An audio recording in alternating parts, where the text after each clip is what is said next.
PlayStation 5 is really close to coming out, and I'm sure everyone is really excited for its holiday launch later this year. I'll definitely be pre-ordering it, and the rumour is August 6th will be the next PlayStation 5 event, so that might be when we see price reveals and a release date. That means we are potentially only 2 weeks away from getting orders in, and that's really exciting. The thing is, as exciting as Sony's new PlayStation is going to be when it arrives at your doorstep later this year, being an early adopter for any device, you run the risk of getting one that has issues. People buy consoles at launch all the time, so it's not like I'm saying don't buy a PS5 at launch. I'm just going to go over the pros and cons of buying PS5 early. Before we begin today's video, please remember to hit the like button and subscribe, as that helps me with getting recommended to more people just like you. Before we dive straight into the pros and cons, I want to talk about how this really isn't an uncommon thing, and there is a chance your PS5 will have hardware defects, but my launch PS4 never had any problems, and I'm still using my fat PS3, which must be 13 years old at this point, so I'm not trying to scare anyone into not pre-ordering a PS5 or picking up a PS5 at midnight at launch. It's just a few things to keep in mind. The iPhone 4 originally had issues with early adopters where when they held the phone it blocked it getting any signal. Then the iPhone 6 started bending in people's pockets, if anyone remembers that. Then there's the people who switched to Windows 8 had a load of problems and wanted to go back to Windows 7. And of course who could forget the infamous red ring of death when the Xbox 360 launched back in 2005. These are all devices or software that gave trouble to early adopters, but you can't expect an early product to be perfect. The first con I can think about when picking up a PlayStation 5 early is the fact that your friends might not be as quick to get one as you. Back in the day when I got my PS4, I was amazed at how good the games looked and thought the controller felt so much more premium, well built and steady compared to the DualShock 3. The UI was fast and snappy. You no longer had to download updates for the PS Store. Does anyone remember having to do that? And you could play every game from your Vita. It was amazing. But none of my friends got a PS4 until about 10 months after me. So I mean, I played through Infamous Second Son, and Battlefield 4 looked so much nicer on my PS4, but I was still playing it on PS3, still playing Minecraft and Call of Duty Ghosts on PS3 for almost a year because that's where my friends were still playing. Now you might not have this issue, all your friends may be as ready as you are to buy a PS5, but it's something to think about. It's definitely a con, but it's not a reason to avoid picking up the PS5 at launch, especially because this year we are getting Spider-Man Miles Morales. Another con might be, and yet again this definitely isn't a reason not to pick up the PS5 early, and hey, if you have lots of money this won't bother you in the slightest, it's that there is always a console revision. There has never been a PlayStation, to my knowledge, that hasn't seen a revision, except maybe the Japanese PSX, which wasn't on the market that long, but it technically was a PS2, so maybe you could consider it a PS2 revision. But anyway, there was the original PlayStation and the PS1 ONE instead of the number 1, then the PS2 and the PS2 Slim, the PS3, the PS3 Slim and Super Slim, and finally of course the PS4, PS4 Pro and PS4 Slim. The benefits of all the follow-up models tends to be quieter fans, cooler systems, temperature wise, but also aesthetically depending on what you like, and also they can sometimes load games faster. I know the PS2 Slim has a faster laser than the old PlayStation. The thing is, these revisions come out years into console generation, often halfway through it, so I wouldn't wait for a PS5 Slim.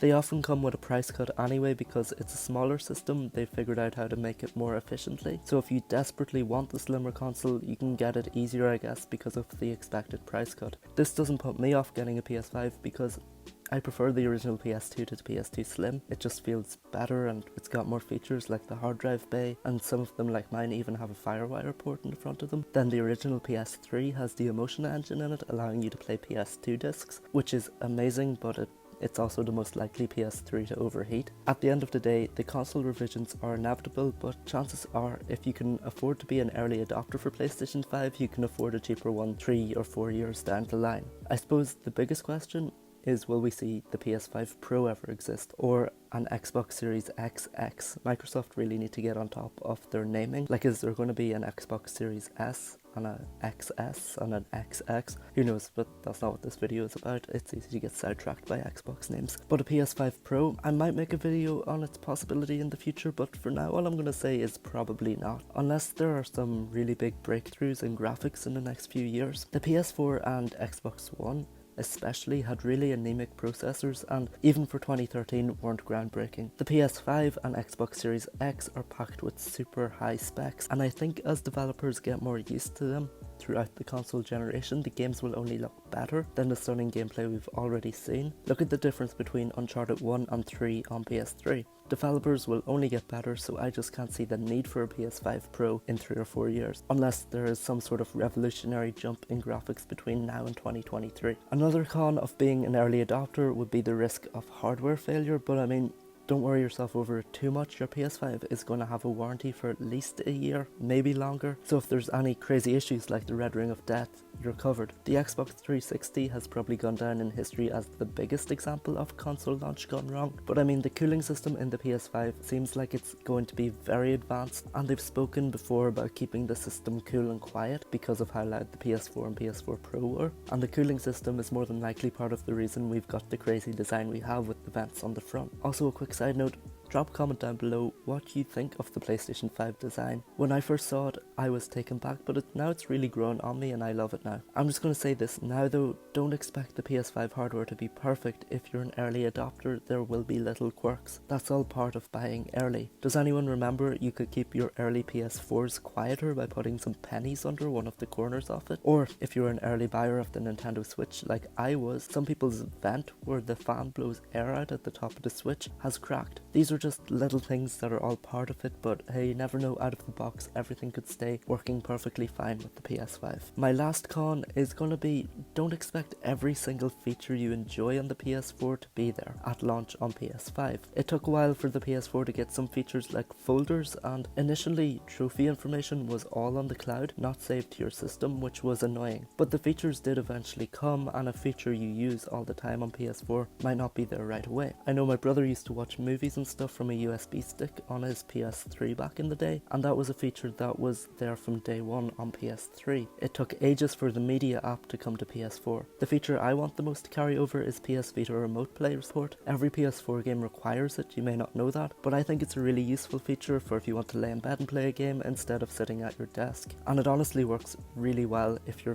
PS Vita is in the same room as your PS4. There's a direct connection between the PS4 and the PS Vita, so that's why it works so well. I'd love the feature to carry over. It probably won't because the Vita is dead, but that's the thing. Other features you want probably won't be there at launch. Obviously there are pros to getting the PlayStation 5 early. You're going to be among the first in the world to experience the new generation of PlayStation, and that's very exciting. Console generations are very long, and these last few months of PlayStation 4 are going to drag as we wait for the PlayStation 5, so it's really cool to be one of the first with a PS5. Getting to experience all new games and the new UI and accessories is a once in every 6 to 7 years thing that is just really worth experiencing at least once in your life. I'm beyond excited, and I think you should be as well. I mentioned games briefly there. You're going to get to play all the new PlayStation experiences that just aren't possible on last gen hardware. Look at the Ratchet & Clank PS5 trailer. The way they jump between worlds instantly just isn't possible on PS4. They can do it now because the PlayStation 5's SSD can load new environments practically instantaneously, allowing so many new possibilities for games, and that's also really exciting. Plus, games like Spider-Man Miles Morales is going to be 4K 60 FPS, which will be amazing. You need the latest system to play the latest games, and eventually the PS4 just won't have new games coming to it down the road, so it's a good idea to get the PS5 early. My next pro is that PS5 is a worthy upgrade to your PS4. The overwhelming majority of PlayStation 4 titles are going to work on next gen, and a lot of the heavy hitter exclusives are going to be boosted and run better. Say you have a massive PS4 collection of physical and digital games, they're not going to go away, and you may want to hold on to your PS4 or PS4 Pro. I know I will, but the fact the majority of PS4 games will work is nice because it means you could maybe sell your PS4 to get a financial boost